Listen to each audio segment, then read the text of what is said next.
Yo,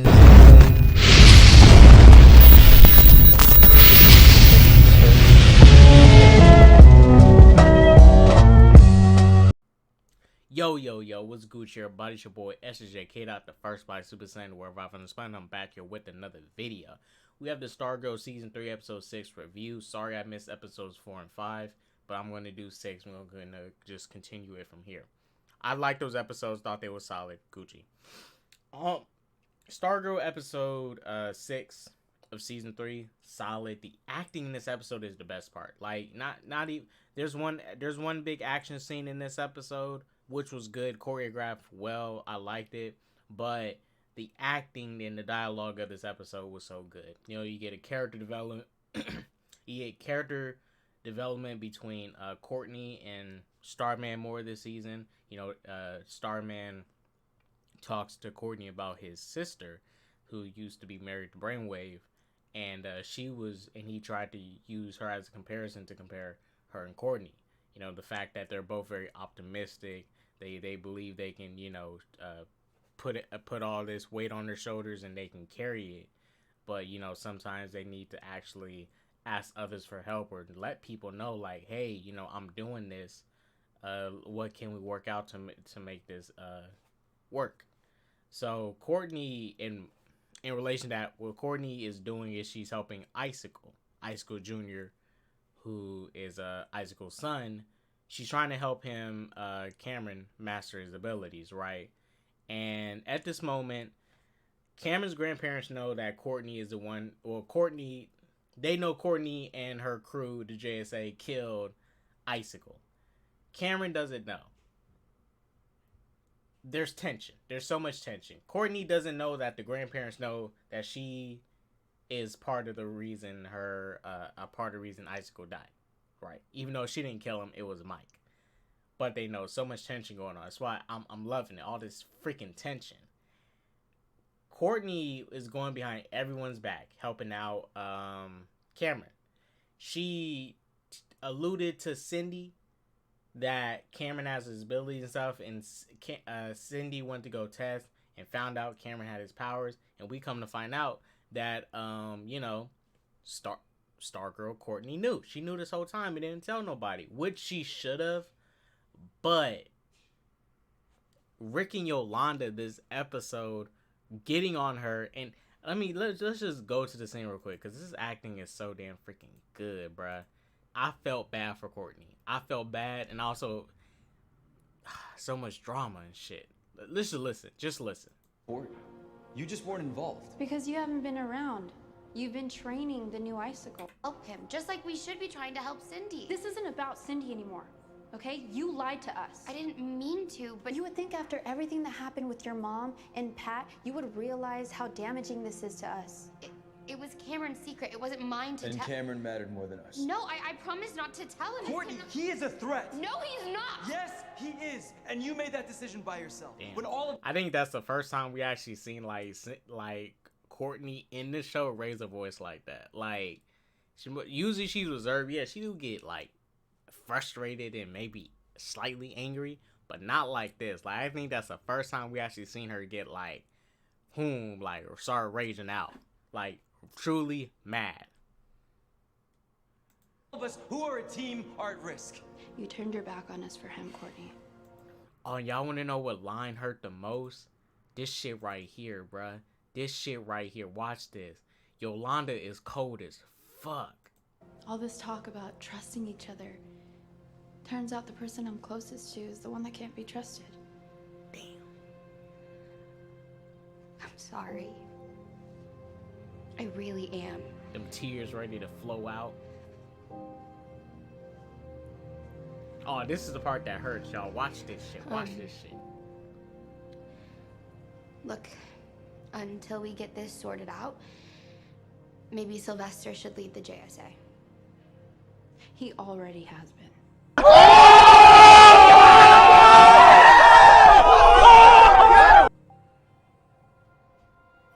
Damn, Courtney's face. She don't know what to do. She's like, shit. I felt bad for her. I felt so bad. Because, like, Courtney is trying her best. Okay, so what Courtney established is we need to start opening up to actually helping reform the villains. Like, she legit, Courtney's doing the extra step that a lot of heroes don't do in a lot of fiction. You know, they sometimes dip into it with certain villains, but Courtney is trying to reform these villains, right? She's giving them chances to reform. Yolanda and Rick are not willing to do that. And, you know, mind you, their struggles in life is totally different from Courtney's. They have different walks of life, so I can understand why Rick and Yolanda is very pessimistic towards people and their expectations of what people will do and how far they'll go and what they'll just end up stooping back down to because their life experiences. Courtney's, her life is so different from theirs that they're not going to truly understand why she is the way she is, why she believes people could change. And Starman, and you know, you would have thought Starman in this episode would have went to Courtney and told her, like, yeah, Yolanda and Rick, right? I mean, you know, bad people, they bad people just stay bad. But even Starman saw with the Crocs that they're changing, they're becoming better people. He literally had a beer with a Sportsmaster in episode, I think 5 or 4, episode 5, had a beer with him. They're generally trying to do better. He was at a point where he was like, man, freak these villains, like, freak them. These are our enemies. But Courtney is proving some of them wrong. It's just in this case, Yolanda and Rick don't want to believe it because Courtney was keeping the icicle situation to herself, right? And look, this is the thing. It ain't gonna work out for Cameron and Courtney. It ain't gonna work out because at some point he's gonna find out that Mike killed his dad, and just like we seen in season 2, this is why it's all coming back together. Mike had, when Eclipso was going around and putting all these bad, these bad, I would say visions, these bad dreams, memories, and stuff in people's heads. Mike's fear was Icicle Jr. coming up inside the house and killing him because of what happened, because Mike killed his dad. And in this season, I don't know how far it's going to go. I don't know how many episodes. I don't even think there's going to be this season 4. But, and I don't even know if they can actually set this up and establish it in this season, do Icicle Jr. I think this is something you set up in season 4.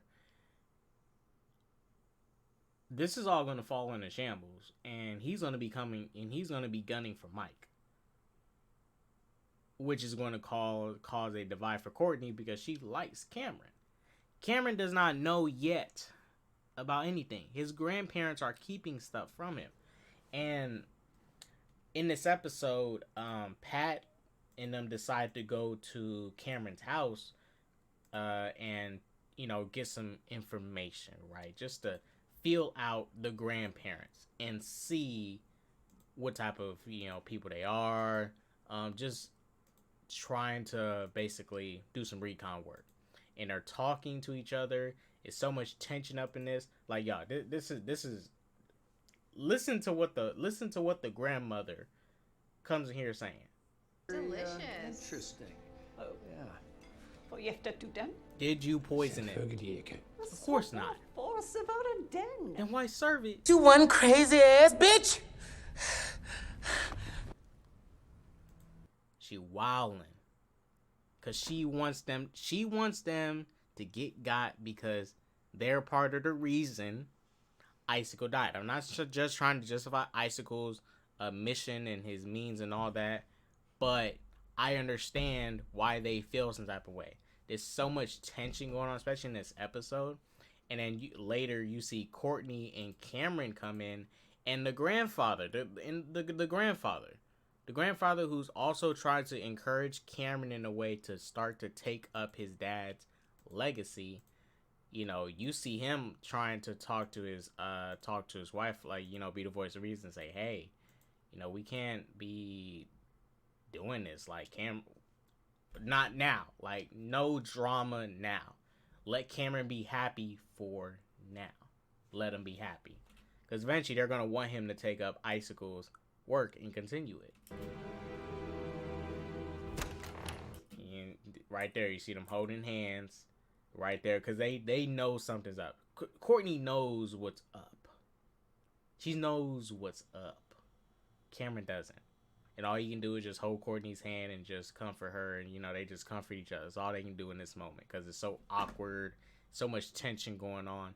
Man, I love this episode. The acting was so good up in this mug. Now, let's get to Beth. Beth's not getting a lot of spotlight this season, and I'm not mad at it. Mind you, like I say, Beth is not a bad character. She's just... You can only utilize her as the tech girl. Not saying there's anything bad about that. She's very important to the team. I mean, she's the one who finds certain locations for them. She does basically all the tech work that they need. That they essentially need, you know. And in this episode, she is talking to her parent. Well, her parents come in on her, right? And they feel some type of way because Beth blocked her. Beth literally blocked them on her phone. It's weird. Ain't no black families gonna be doing this shit. If any black parent would have went like, you unblocked me on your phone that I paid for sure. Click. They gonna take that phone away and still beat your ass with the belt. They was tripping. What we got to eat? Come here! Get your little butt over here! They gonna beat your ass to the belt, take the phone, and ground your ass and say, yeah, sleep it off. You get this phone back in about 2 weeks for all that disrespect. But like I said, I'm not saying that has happened to Beth. I'm just saying what's gonna happen to most black families if someone did that.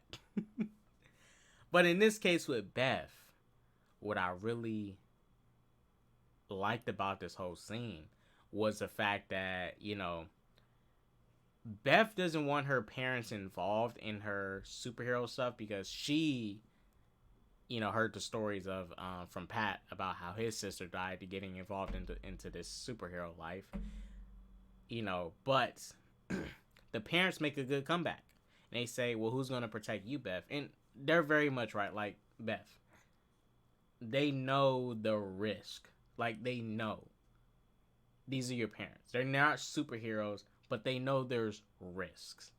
They know the risks. Just let them help. Let them help. Courtney's letting her parents help. Then that's the thing. Well, I don't know why Beth is acting like this towards the parents, because yes, Pat leads. Pat is one who is pretty much is the reason they're all set up. You know, Courtney found the staff. Pat brought it near her, all that stuff, and she was able to get it, blah, blah, blah. And, of course, Courtney's mom knows, and she's involved in it, too. And so is Mike. He's involved into it, too. He knows what's up. I don't know why Beth is tripping about her parents knowing, like, what's going on. It's not like they asking to go out there and join into battles and stuff. You know, they want to help and be support. Beth is just acting weird. I think Beth is honestly overthinking, and it kind of hurts to see her breaking her parents' heart like this, because they generally want to help. Yes, they're being a little bit annoying and pushy about it, but they generally want to help her out. Like, they really want to help. You know, some they want to get involved with their daughter with. Yeah, man, this acting in this episode, y'all. Oh, and Cindy up in this thing. Cindy. We need to give props to Cindy right quick. And, you know, we're going to get ready to end this review. Cindy, this episode was amazing. Amazing. The DNA at the crime scene. Courtney's suit looks so good. It's got the goggles all worked up. I guess I only... It was yours. I do.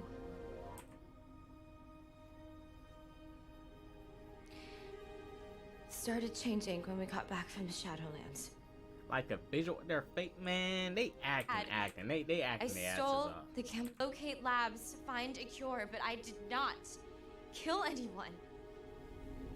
And see, this is the first time you actually see like Cindy like really break down. Like, she's not breaking down. She's not having a mental breakdown, but she's like showing that emotion. Like, she's literally pleading, like, I did not do it.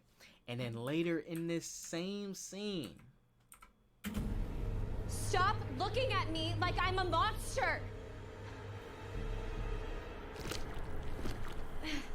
Oh yeah, so just to make it clear, what is happening is that Cindy is, so whatever experiments Dragon King did on Cindy as a child, they're starting to catch up. She is turning into basically what her dad turned into, like a lizard. She's gonna become a lizard lady soon.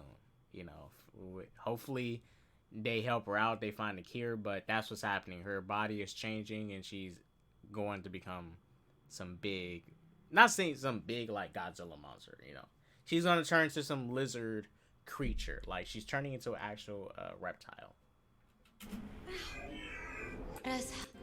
All of this, please. And in this scene right here, y'all, this shit right here, we're going to end it right here. Right here. He'll come for you. I hope that he wins. She said, fuck y'all. Y'all come in my house, jump me and shit. Just, they jumped, Yolanda and Rick jumped her ass, y'all. They jumped her. They did her dirty. Fight back! Fight back! Fight back!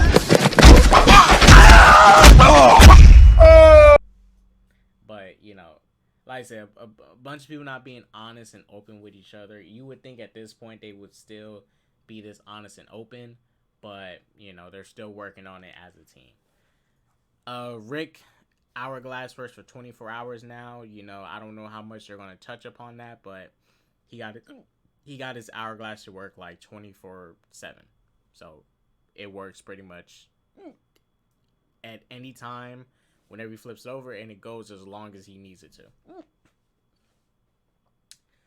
And yeah. This was a solid episode. I really loved it. I love this episode. This is probably my favorite episode of this whole season. This was really fucking good. Like, episode 6 of season 2 with Eclipso was like, damn. I owe you nothing.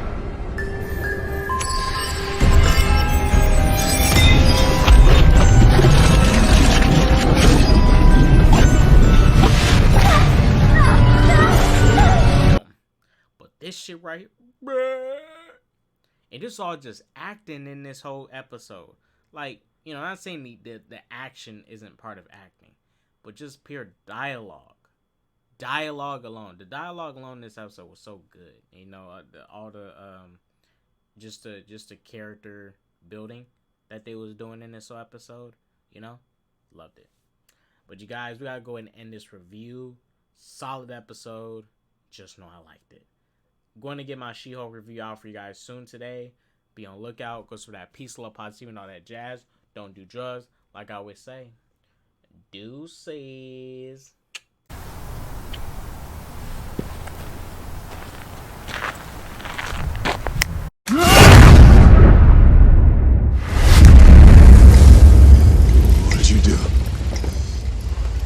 What did you do?